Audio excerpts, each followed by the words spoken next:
In this demo, we're going to revisit one of the most common WordPress action hooks, WP in Q scripts. You could see in the example theme that if we come into functions.php, we're actually using enqueue scripts twice.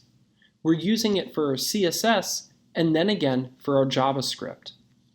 Now in this particular theme, we're hooking into it twice. The first time we're running a function for just our styles. And we pull in some Google fonts, we pull in a style sheet, and then we look at how to pull in a custom style sheet that has a dependency on the main one.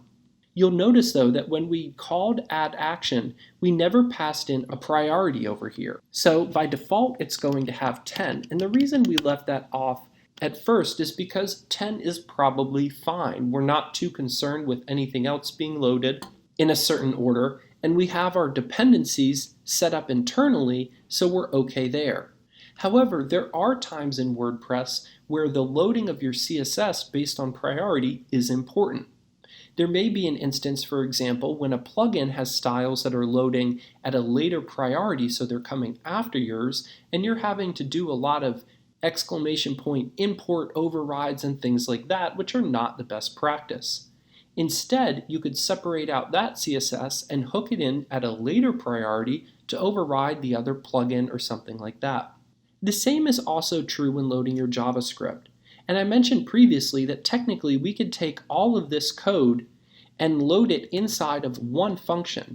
And it's simply the fact that I like to separate out my style loading and my script loading into two separate functions that I have them separate here. But you could see if they're both being hooked into the same WP and Q scripts, it shouldn't matter whether it's done separately. Also, because we have the default 10 priority set for both of them, it really shouldn't matter. However, one thing I want to point out while we're looking at scripts, particularly in loading JavaScript, is this conditional statement here that is only loading our comments script if it's a singular page and comments are open. Because JavaScript can slow down a page and take longer to load than CSS, I think this is probably a good practice. If you have heavy JavaScript that only needs to load on certain templates or on certain pages, then go ahead and wrap it inside of a conditional statement so that all of the other page loads are saved the time.